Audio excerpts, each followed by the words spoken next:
오늘 말씀의 제목은 주님의 손으로 나를 거두소서 이렇게 정해보았습니다.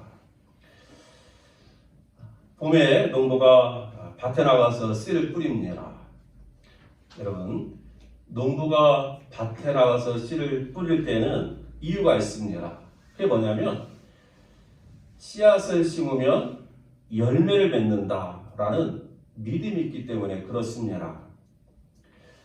농부는 이 믿음 하나 때문에 들에 나가서 씨를 뿌리는 것입니다. 만약에 농부에게 이 씨를 뿌려도 열매가 없다라고 생각한다면 이 농부는 밭에 나가서 씨를 뿌릴 이유가 없을 것입니다. 그리고 그렇게 하는 농부는 아마 바보지 않겠습니까? 모든 농부는 자기가 들고 있는 이 씨를 뿌리면 반드시 열매를 맺을 것이다. 이런 믿음이 있기 때문에 들녘에 나가서 수고함으로 씨를 뿌립니다. 그런 의미에서 농부에게 있어서 이 씨앗에 대한 믿음은 매우 중요합니다. 그러므로 농부에게 있어서도 믿음은 바라는 것들의 실상이요 보이지 않는 것들의 증거가 되는 것입니다. 이 농부가 하나님을 아는 농부든 아니면 하나님을 모르는 농부든 간에 그 마음에 믿음이 있다라는 것은 이 씨앗에 대한 믿음이 있다라는 것은 바로 이 씨앗이 열매가 될 것이다라는 그런 바라는 것에 대한 증거가 되고 실상이 되는 것이다 하는 것입니다. 여러분, 우리의 삶 속에서도 마찬가지입니다. 우리의 삶 속에서도 믿음이 참 중요합니다. 농부가 씨를 뿌릴 때에 믿음이 있는 것처럼 우리들도 믿음이 있어야지만이 우리 인생의 씨앗을 심는 것입니다. 사회에 대한 믿음, 자녀에 대한 믿음, 우리가 세상 가운데 살아가는 모든 삶에 믿음이 있을 때에 그 믿음을 가지고 우리가 나가서 무엇인가를 시작하게 된다 하는 것입니다. 우리 신앙생활도 마찬가지입니다. 우리가 신앙생활 할 때도 내가 하는 이 신앙생활의 그 믿음, 이것이 있을 때야 비로소 우리가 올바른 신앙생활을 할 수 있는 것입니다. 예를 들어서 말씀에 대한 믿음이 있을 때에 우리는 말씀을 읽게 됩니다. 기도에 대한 믿음이 있을 때에 우리는 기도를 하게 됩니다.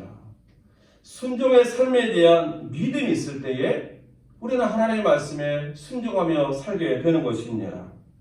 어찌 보면 너무나 당연한 이치입니다. 그러나 이 믿음이 있을 때 우리는 하나님의 말씀도 읽고 하나님께 나가 기도도 하고 하나님의 말씀에 순종하는 삶을 선택하며 살게 된다는 것입니다. 그런 의미에서 우리가 우리의 일상 삶 속에서 말씀을 읽고 기도하고 순종하는 삶을 선택하며 사는 것은 또 다른 믿음의 표현이라는 것을 우리에게 말씀해 주고 있습니다.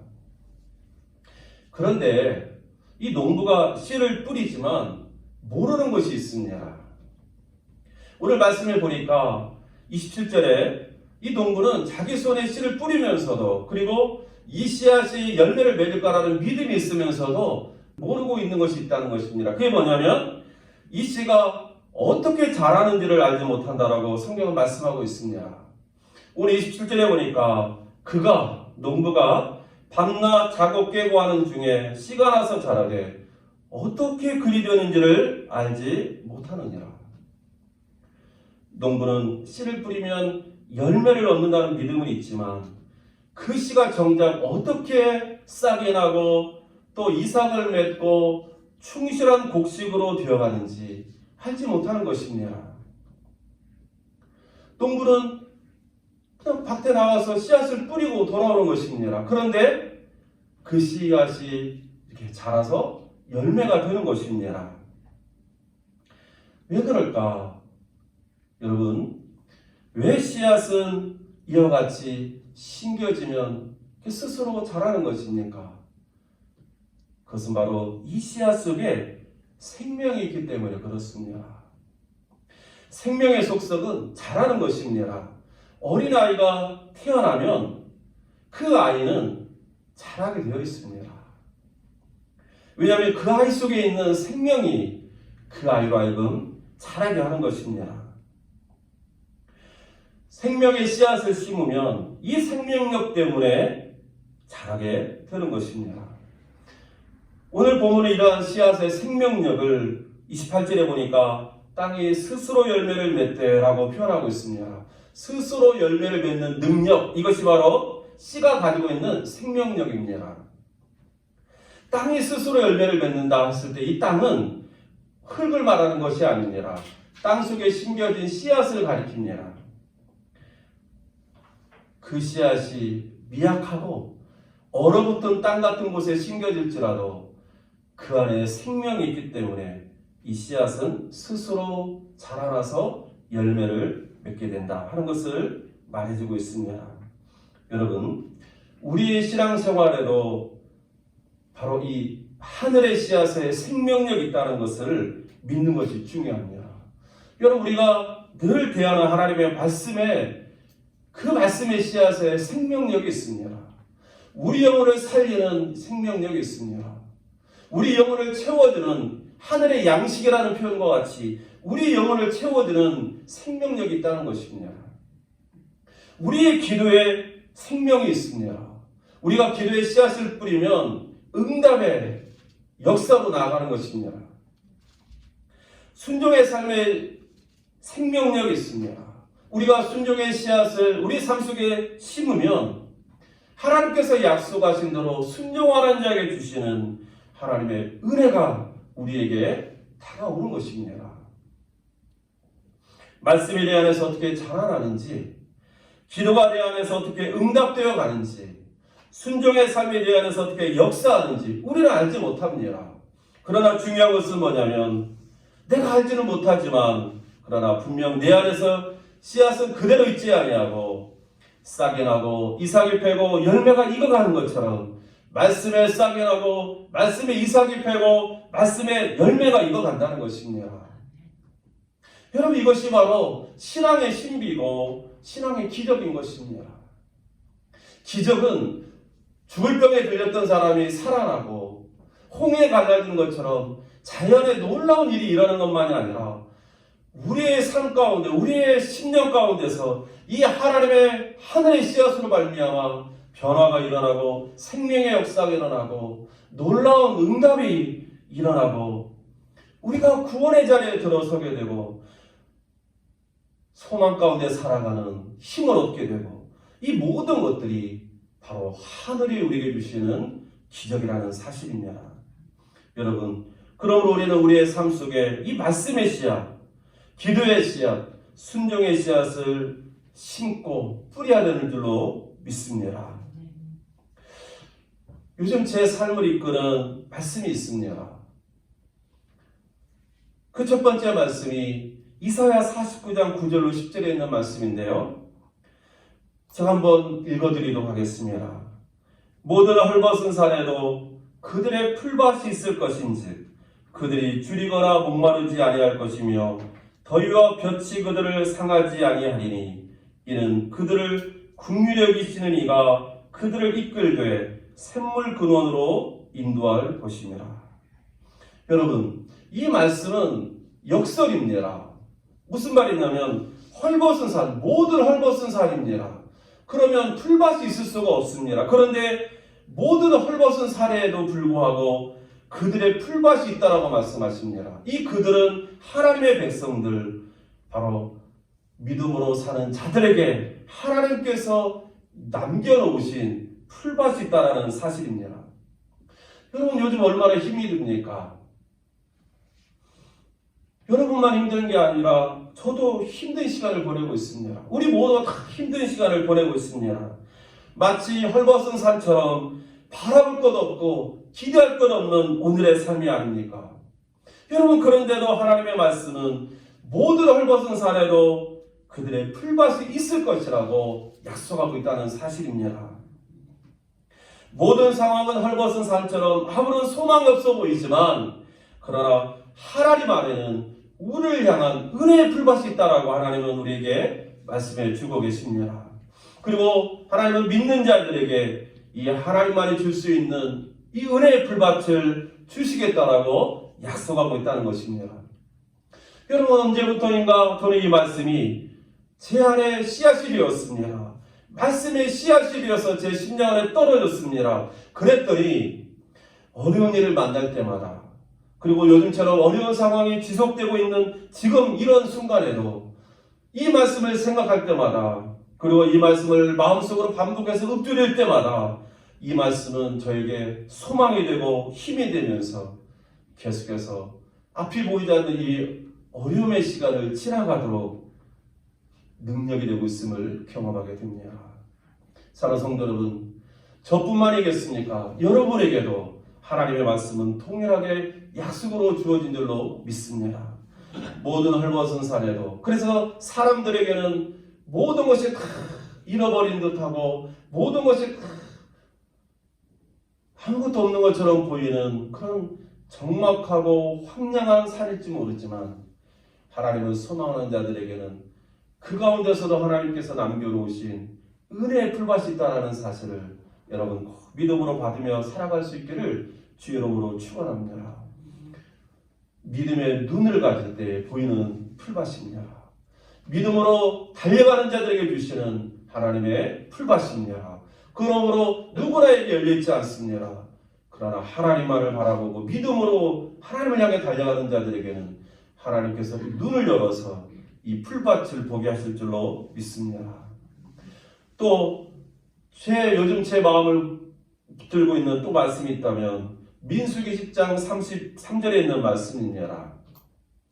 그들이 여호와의 산에서 떠나 3일길을 갈 때에 여호와의 언약궤가 그 3일길에 앞서가며 그들의 쉴 곳을 찾았고, 이스라엘 백성들은 출애굽한 후에 시내산에, 시내 광야에 있는 시내산에서 한 11달 정도 머물면서 하나님께로부터 율법도 받고, 그러면서 이제 가나안 땅에 들어갈 군대로서 준비됩니다. 이제 마침내 하나님께서 떠나라 해서 그 시내 광야, 시내산을 떠나서 바란 광야로 들어갑니다. 여러분, 그런데 시내 광야는 광야였지만 주변에 물도 좀 있고 그늘도 있고 사람이 지낼만 합니다. 그러나 이제 새롭게 들어가는 바란 광야는 위험하고 척박한 땅입니다. 그리고 오직 붉은 바위만이 확 펼쳐져 있는 죽음의 광야입니다. 여러분, 이런 바란 광야에 들어갔을 때에 어디에다가 안식처를 세울 수가 있습니까? 어디에 가서 물을 찾을 수가 있고 어디 가서 그늘을 발견할 수가 있습니까? 사람이 정탐꾼을 보내서 그 넓은 광야를 뒤진들 그 어디에서 이스라엘 백성들이 쉴 만한 안식처를 찾을 수 있겠습니까? 그런데 성경에 보니까 하나님께서 여호와의 언약궤가 앞서 3일길을 가면서 그들의 쉴 곳을 찾았다라고 성경 기록하고 있습니다. 하나님께서 앞서 행하시면서 뒤에 따라오는 이스라엘 백성들을 인도하실 때에 광야 가운데도 쉴 곳으로 인도하고 있음을 우리에게 말씀해 주십니다. 사랑하는 성도 여러분, 우리가 할 수 없는 것, 우리가 어디로 가야 될지 알지 못하는 그 순간, 그러나 그 순간에도 하나님께서는 우리 앞서서 우리에게 인도하시고 우리가 안식할 만한 쉴 곳을 찾으신다라고 말씀하고 계십니다. 여러분, 이 말씀이 제 마음 가운데 떨어지니까 말씀의 씨앗이 되어가지고 기도하게 되는 것입니다. 하나님만을 의지하게 되는 것입니다. 하나님의 인도하심을 기대하게 되는 것입니다. 왜냐하면 그 넓은 광야에서도 쉴 곳을 찾아 인도해 주시는 하나님이라는 이 말씀이 저에게는 너무나 은혜가 되고 힘이 되기 때문에 그렇습니다. 사랑하는 성도 여러분, 씨앗 안에 생명이 있음을 믿을 수 있기를 주의 이름으로 축원합니다. 하늘의 씨앗, 말씀의 씨앗, 기도의 씨앗, 순종의 씨앗 안에 우리를 살리는 능력이 있고 우리를 인도하시는 하나님의 약속의 말씀이 있다는 사실을 여러분 꼭 믿음으로 받는 이 아침 되기를 주의 이름으로 축복합니다. 여러분, 중요한 것은 뭐냐면 이 씨앗을 우리의 삶 속에, 우리의 심령 속에 심는 것입니다. 뿌리는 것입니다. 아무리 씨앗에 이 놀라운 생명력이 있어도, 그래서 열매를 맺게 하는 능력이 있을지라도 땅에 떨어져 심기지 아니하면 자라서 열매를 맺을 수 없는 것입니다. 마찬가지로 말씀 속에, 기도 속에, 순종의 삶 속에 하나님께서 담겨놓으신 놀라운 능력, 생명의 약속이 있을지라도 그 씨앗이 우리의 심령에 떨어져서 심겨지지 않으면 아무런 능력이 나타날 수 없다는 사실도 여러분 꼭 기억할 수 있기를 주 여러분으로 축원합니다. 그래서 오늘 말씀은 하나님의 나라는 사람의 씨를 땅에 뿌리는 것 같다라고 말씀하고 있습니다. 하나님의 나라, 하나님의 역사, 하나님의 은혜는 바로 우리의 심령에 이 하늘의 씨앗을 심는 것부터 시작된다는 사실을 우리가 믿음으로 받을 수 있기를 주 여러분으로 축원합니다. 여러분, 이 씨앗들이 우리의 심장 안에 떨어져도 우리 역시 이것이 어떻게 자라는지, 이것이 어떻게 역사하는지 우리는 잘 모를 것입니다. 하지만 그 씨앗이 우리를 하나님의 나라로, 하나님의 역사로, 하나님의 은혜로 인도할 것을 우리가 믿고 이 하늘의 씨앗을 우리의 심령 가운데 심는 은혜가 있기를 주 여러분으로 축복합니다. 여러분, 이제 3월을 맞이합니다. 이 3월의 새봄을 맞이하면서 우리의 얼어붙은 이 심령 위에 다시 한번 이 하늘의 씨앗을 심을 수 있기를 주 여러분으로 축원합니다. 말씀의 씨앗을 한번 심어보십시오. 기도의 씨앗을 심어보십시오. 다시 한번 결단하면서 순종의 씨앗을, 믿음의 씨앗을 뿌려보시기를 바랍니다. 그 씨앗이 저와 여러분을 하나님의 나라로, 하나님의 역사로, 하나님의 은혜로 이끌 줄 믿습니다. 농부가 씨를 뿌리면서 모르는 두 번째 것이 있습니다. 그것은 뭐냐면 하나님께서 그 씨를 자라서 열매 맺게 한다는 사실입니다. 여러분, 씨앗이 자라서 열매가 되기 위해서는 농부의 수고도 있어야 됩니다. 그러나 이것만 있어서는 안 됩니다. 이보다 어쩌면 더 중요한 것들이 있어야 됩니다. 그게 뭐냐면 햇빛이 있어야 됩니다. 공기가 있어야 됩니다. 바람과 불이 있어야 됩니다. 교회 안에서 참 화분을 가꾸기가 어렵습니다. 아마 교회 안에서 화분을 가꿔보신 분들은 알겠지만 교회 안에 조금은 햇빛이 잘 들지 않고 늘 이렇게 창문이 닫혀 있어서 그런지 참 정성을 들이지만 가꾸기가 너무 어렵습니다. 그래서 우리 교회에 있는 화분도 시들시들해가지고 처음 볼 때마다 참 마음이 아픈데, 이전에 제가 섬기던 교회에서 그 교회 관리 집사님이 계셨습니다. 그런데 참 그분이 오랫동안 교회를 봉사하셨기 때문에 모든 것을 참 잘 아세요. 그래서 어느 날 제가 한번 여쭤봤습니다. 집사님, 왜 이렇게 성전 안에 있는 나무는 이렇게 오래 가지 못하고 시들시들합니까? 그랬더니 그분이 이렇게 말씀하시는 거예요. 햇빛이 부족하고 바람이 불지 않기 때문에 그렇습니다. 그래서 여러분, 저는 그때 햇빛이 부족한 것을 제가 이해를 하겠더라고요. 햇빛이 잘 안 들어오니까. 그런데 바람도 중요하구나 하면서 깨달았습니다. 식물은 바람이 불어서 좀 흔들려야지만이 자라난다는 것입니다. 그런데 확 밀폐된 공간에 바람이 없으니까 식물들이 잘 자라지 못한다는 이야기를 듣고 새삼 깨달은 적이 있습니다. 누가 씨앗이 발아에서 열매 맺는 모든 과정 속에서 씨앗에 필요한 이런 햇빛이나 공기나 바람이나 물을 끊임없이 공급하고 있습니까? 바로 창조주 하나님께서 이 모든 것을 지금도 여전히 공급하시고 계시다는 사실입니다. 마태복음 5장 45절에 보면은 이는 하나님이 그 해를 악인과 선인에게 비추시며 비를 의로운 자와 불의한 자에게 내려주심이라, 이런 말씀이 있습니다. 하나님께서는 지금도 악인과 선인에게 햇빛을 비춰주시고 의로운 자와 불의한 자에게 비를 내려주신다라고 말씀하고 있습니다. 바로 보이지 않는 하나님의 이 은혜의 손길이 모든 만물에 임하고 있는 것입니다. 농부는 씨앗을 뿌리면서도 하늘 아버지를 생각지 못합니다. 그러나 하늘 아버지께서는 농부와 상관없이 햇빛과 바람과 공기와 물을 주시면서 씨앗을 자라게 하고 계십니다. 우리는 하나님을 믿는 사람들입니다. 우리는 범사에 하나님의 보이지 않는 손길이 있음을 믿고 사는 하나님의 사람들입니다. 하나님께서 우리가 알지 못하는 이 모든 것을 공급하고 계신다라는 이 사실을 우리가 믿는다면 우리는 범사에 그 하나님을 인정하면서 살아야 하지 않겠습니까? 잠언 3장 5절 6절에 보니까 너는 마음을 다하여 여호와를 신뢰하고 내 명철을 의지하지 말라. 너는 범사의 그를 인정하라. 그리하면 내 길을 지도하시리라 말씀하고 있습니다. 사랑하는 성도 여러분, 하나님을 신뢰하고 범사에 하나님을 인정하며 살 수 있기를 주의 이름으로 축원합니다. 내 명철을 의지하지 말라고 말씀하십니다.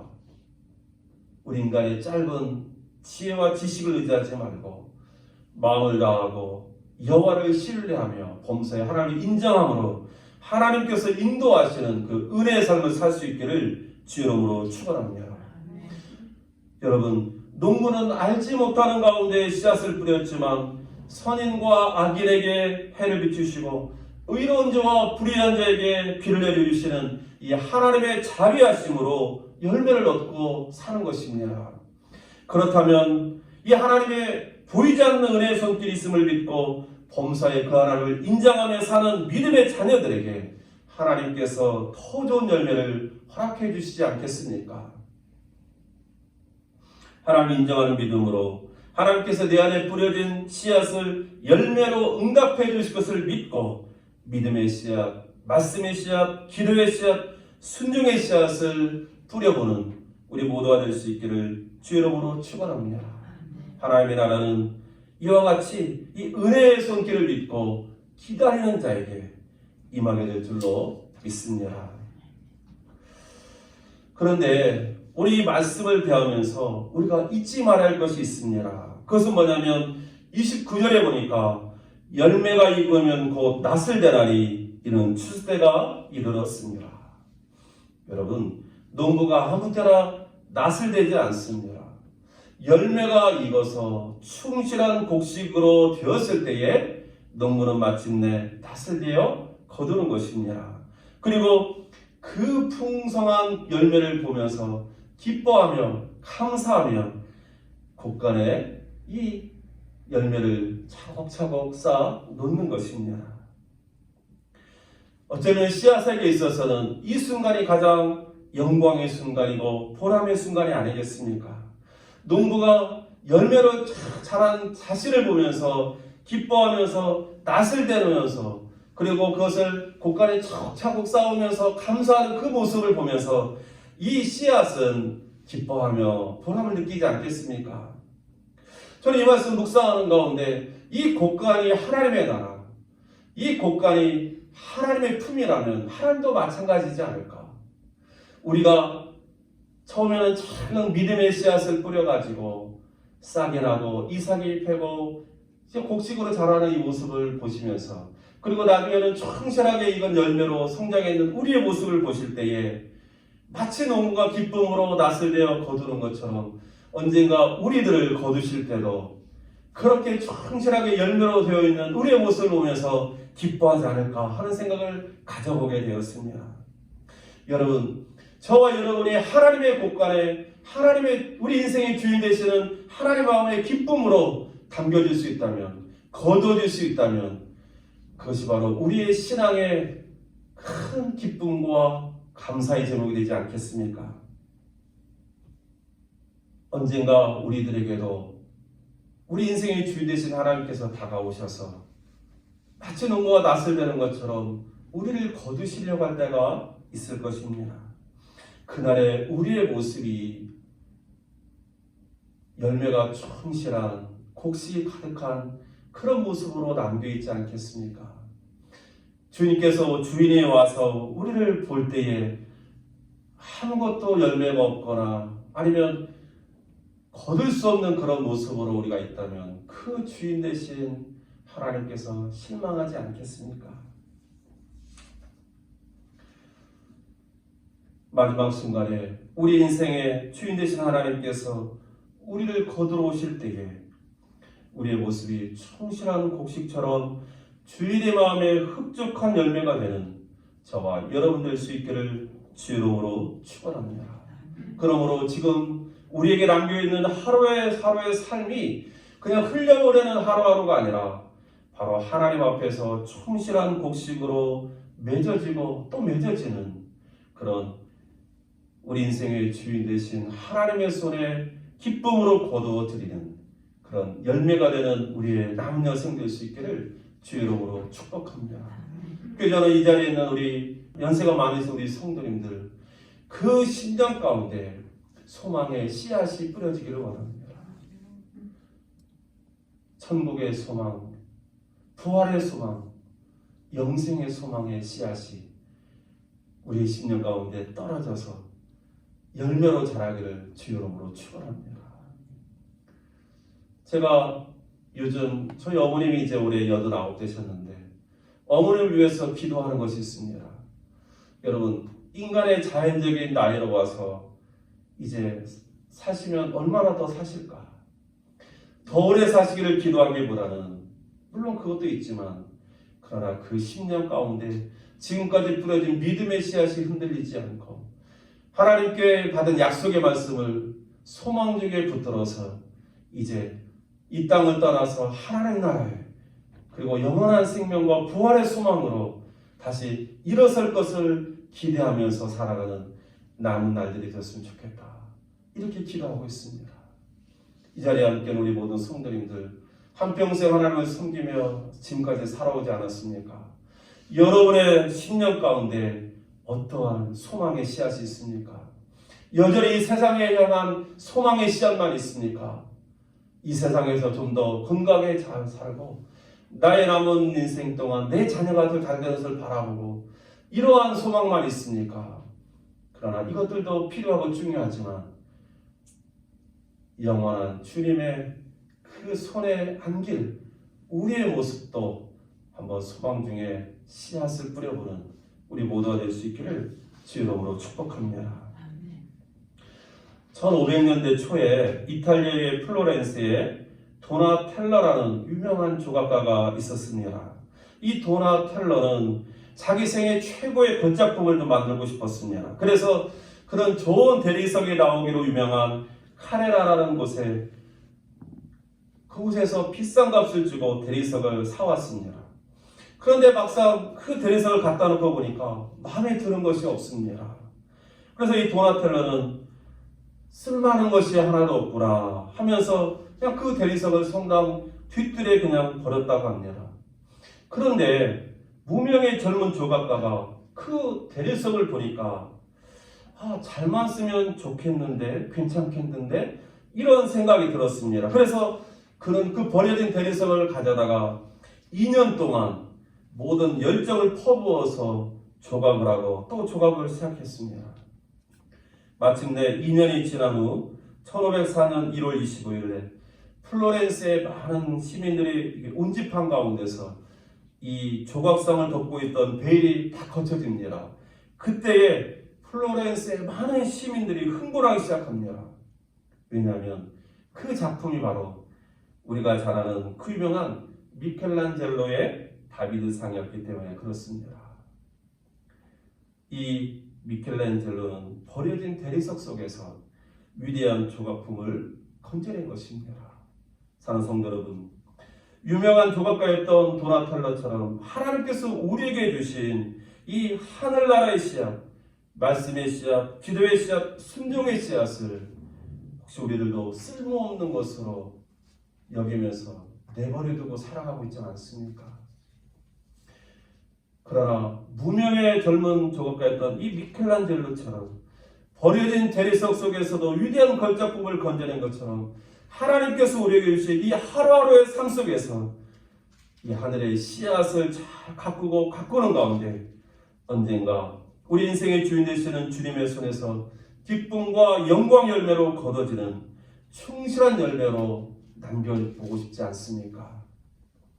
언젠가 이 주님의 손 안에서 충실한 열매로 거두어지는 저와 여러분 될 수 있기를 주님의 이름으로 축복합니다. 우리 함께 기도하겠습니다. 우리 인생의 주인 되시는 하나님 아버지, 우리로 하늘의 씨앗을 내 심령에 심어 주님의 손에서 영광스럽게 거둬지는 충실한 열매 맺는 인생이 되게 하여 주옵소서. 예수 그리스도의 이름으로 기도하옵나이다. 아멘.